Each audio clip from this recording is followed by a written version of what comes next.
ఏ ఊరికి పోతే ఆ ఊరు దేవుడి మీద ఒట్టు పెట్టింది కాదు. ఆయన పెట్టని దేవుడు ఉన్నాడా? మొత్తం ఏ ఆడికి పోతే ఆడ అన్ని దేవుళ్ళ మీద ఒట్టు పెట్టిండు, చర్చి మీద ఒట్టు పెట్టిండు, దర్గాల మీద ఒట్టు పెట్టిండు. బహుశా ఈ ప్రపంచంలో దేవుళ్ళ మీద ఒట్టు పెట్టిన ముఖ్యమంత్రి వాళ్ళు ఉన్నారంటే అది ఒక్క రేవంత్ రెడ్డి మాత్రమే. జనరల్ గా మనకి ఎవరికైనా దేవుడు అంటే భక్తి ఉంటది, భయం ఉంటది, దేవుడు అంటే ప్రేమ ఉంటది, దేవుడు అంటే విశ్వాసం ఉంటది, నమ్మకం ఉంటది. కానీ మరి రేవంత్ రెడ్డికి ఏది లేదా నాకు అనుమానం వస్తుంది. ఎక్కడ నువ్వు కనీసం ఒట్టు పెట్టినందుకన్నా చేయాల్సి ఉండే. నువ్వు చాలా చెప్పినావు ఎలక్షన్ల ముంగట, 6 గ్యారంటీలు అన్నావు, 13 హామీలు అన్నావు, 100 రోజుల్లో అమలు చేస్తా అన్నావు, బాండ్ పేపర్ల మీద రాసిచ్చినావు. సరే అవి ఎలాగూ మోసం చేసినావు, ఎగబెట్టినావు. కనీసం దేవుళ్ల మీద ఒట్టు పెట్టినందుకన్నా 15 ఆగస్టుకు రుణమాఫీ చేస్తాడేమో అనుకున్నాం, కానీ అది కూడా చేయలేదు. ఈయన అన్నాడు 2 లక్షల పైన ఉన్నోళ్ళు డబ్బులు కట్టండి నేను వేసేస్తా అన్నాడు. చాలా మంది ఈయన మాటలు నమ్మి అప్పులు తెచ్చిన 3 రూపాయల మిత్తికి 2 రూపాయల మిత్తికి తెచ్చి అప్పులు తెచ్చి డబ్బులు కడితే వాళ్ళకు కూడా పట్టలేవు. అయినా నేను అడుగుతున్నా, 2 లక్షల పైన ఉన్న వాళ్ళు ఎందుకు డబ్బు కట్టాలి?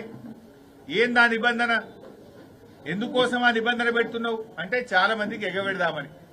ఎవరికైనా అప్పు పుట్టకపోతే కట్టకపోతే వాళ్ళకి ఎగబెడదామని చెప్పి నువ్వు కుట్ర చేస్తున్నావు. నువ్వు చేస్తానన్న 2 లక్షలు సీదా మాఫీ చేయి.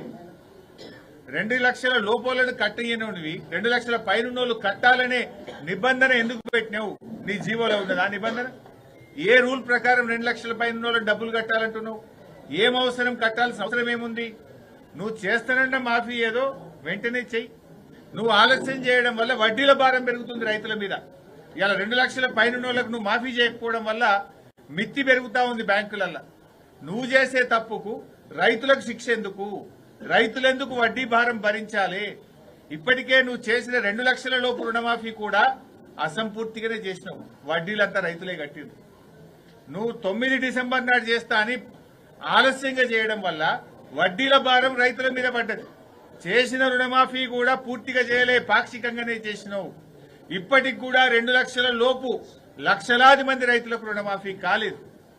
ఇవాళ ఆధార్ కార్డు తప్పుపడ్డదను, రేషన్ కార్డులో ఒకరికే రుణమాఫీ అను, లేకపోతే నీకు పెళ్లి కాలేదను, నీకు పిల్లనియ్యలేదను, రకరకాల 31 రకాల కుంటి సాకులు పెట్టి ఇవాళ సగానికి పైగా రైతు రుణమాఫీ జరగలేదు.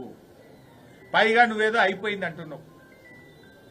ఇప్పటికైనా దేవుడి మీద ప్రమాణం చేసినావు గనక తక్షణమే రైతులకు రుణమాఫీ చేసి భక్తుల విశ్వాసం కాపాడు. దేవుడు దగ్గరికి వచ్చి చెంపలేసుకొని తప్పైంది దేవుడా, నేను పాపం చేసినా నన్ను క్షమించని ఆ దేవుణ్ణి వేడుకో. రైతులకు పూర్తి స్థాయిగా రుణమాఫీ చేయాలని చెప్పి బీఆర్ఎస్ పార్టీ పక్షాన మేము డిమాండ్ చేస్తా ఉన్నాం. నిన్న ముఖ్యమంత్రి గారు మాట్లాడుతూ కేసీఆర్ గారి పైన మాట్లాడినారు. అసలు కేసీఆర్ గారి మీద మాట్లాడే నైతికతనే నీకు లేదు. కేసీఆర్ గారు లేని తెలంగాణ ఉద్యమం లేదు. కేసీఆర్ గారు లేకపోతే తెలంగాణ రాష్ట్రం లేదు.